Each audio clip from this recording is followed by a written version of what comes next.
So the countdown to this year's World Cup is well and truly on as 32 nations combine to create the greatest sporting spectacular on the bloody planet. But in this video, I'm going to try and answer you one simple question. Can Australia win this year's World Cup?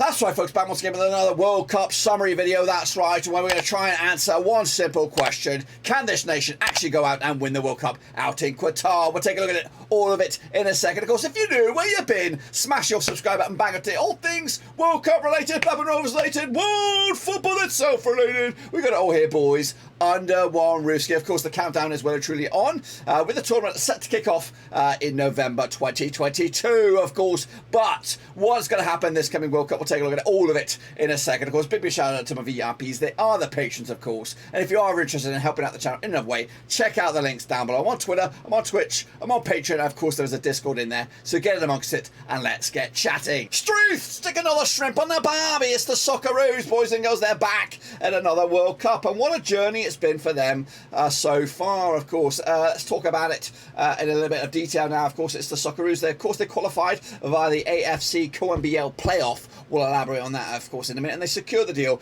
back on the 13th of June 2022. This is their 6th tournament as a whole, and I think the World Cup as a tournament is grateful and they're very, very happy to see them in this tournament again. Of course, the likes of New Zealand and Australia, traditionally, and when I say traditionally, I'm going back to the 90s, late 90s as well. Well, actually, early and late 90s. We would never see Australia because their passage to the World Cup was always difficult, and still the same for New Zealand. For them to get through to the World Cup is always difficult. It's never a simple case of winning the Oceania or Australasia qualification phase. There was always the hurdle of a playoff. And Australia did have the ability to go through outright, but of course they had to go through a difficult point of view and take on, I think it was Peru in the end, to get themselves through to the finals once again.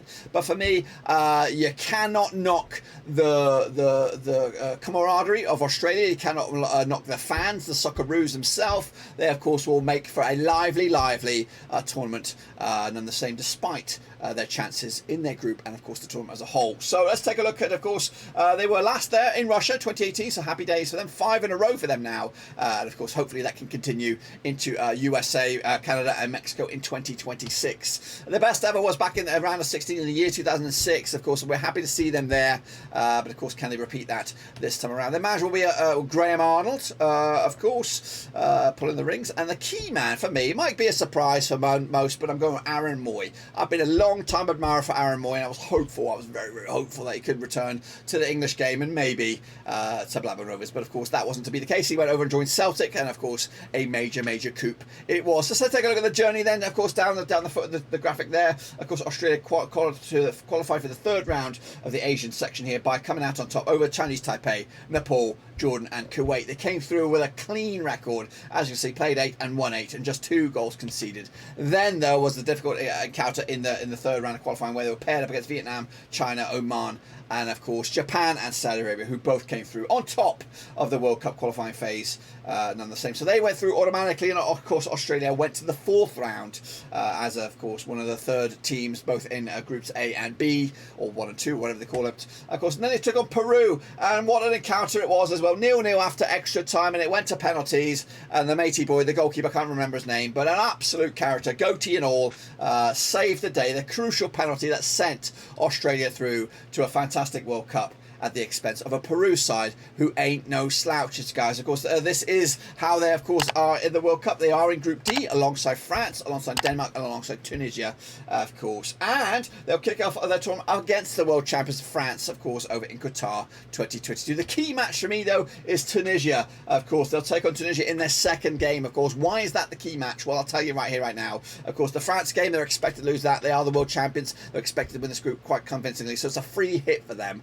So the pressure is all on the French. They're expected to win that game. But if Australia were to get something out of that game, a point or a narrow defeat, then of course focus will then switch to the Tunisian game, where they have got a good chance to win that game, and they could actually win that game quite convincingly, 2 or 3-0, depending on what shows up in regards to the Tunisians. But again, I think it's a 50-50 shout between Tunisia and Australia in that game. Again, all the nations that are here on merit. They've earned their spurs, they've earned their stripes, of course, and again, if they're here, they've won a few games, and of course, losing becomes difficult. Australia, of course, have got that bit between the teeth, that fight, that determination. They've gone the long way around here to get to this World Cup. They've not only had to qualify through Asia, and of course the amount of different rounds there, and of course they had to then go take on a Peru side who ain't no slouches. So they've done it, they've earned it, they're knackered, they're exhausted, but they're here and they're gonna make some noise. That though is the massive game for me, Tunisia, of course, in match number 2. They'll wrap it up though against the Danes, of course, in match number 3.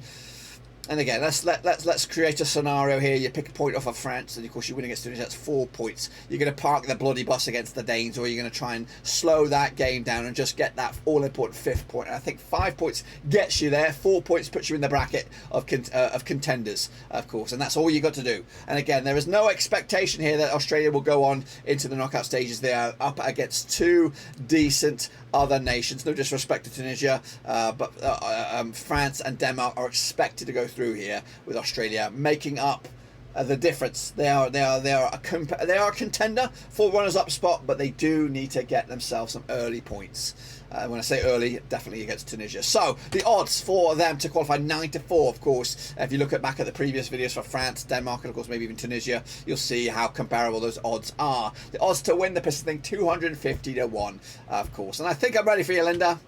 Can they win the World Cup? Can they win the World Cup? Of course they cannot win the World Cup. I think the era of the Socceroos as a contender for last 16 quarterfinals. Yeah, no. Well, maybe a bit harsh here, but I think the Australia of the year of the decade of the 2000s, from 2000 to 2010, they were decent. They were a team that could take points off your England, of course, can cause trouble for your Brazilians, could be actual last 16, even quarterfinal contenders. Those days are now gone. I think there is a bit of a dry spell for talent coming out of Australia right here. Now, don't get me wrong, there are pockets, there are individual characters, there's team spirit, there's fight, there's grit, there's determination, and it's in abundance in Australia. But do they have the individual superstars, of course, to push this group? I don't think so. I think realistically they are in a fight to finish 3rd in this group.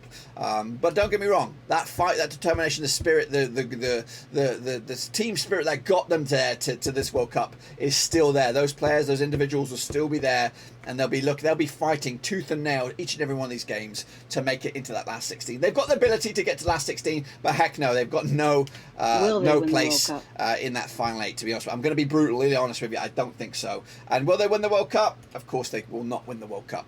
Not this time. Again, they need to start finding that talent once again. Right here, right now, I just think they are going to crash out at the last 16, unfortunately. But I'm thrilled to bits. I'm thrilled for the Australians, the Socceroos, that they are here. And of course, don't get me wrong, I'll be cheering them on from the sidelines and hope to see them at least compete to get to that last 16. But unfortunately, if I'm going to be a betting man, unfortunately, the group stage is where it ends for them. There you have it, folks. There you bloody have it. A short, sharp take on this nation's chances out in Qatar 2022. What do you expect this country will do in this year's tournament? Do you think they'll get out of the group stages, or do you think they'll go deep into the competition itself? Let me know your opinion down below. And of course, we'll look forward to non-stop coverage right here at Blackburn Overseas. We're going to have, of course, predictions, previews, reviews, reactions, and of course, reactions from real fans themselves, of course. So that's all to look forward to this year out in Qatar 2022. So make sure you smash your subscribe, smash the thumbs up, and smash the little bell, boys and girls, as we look forward to a fantastic winter,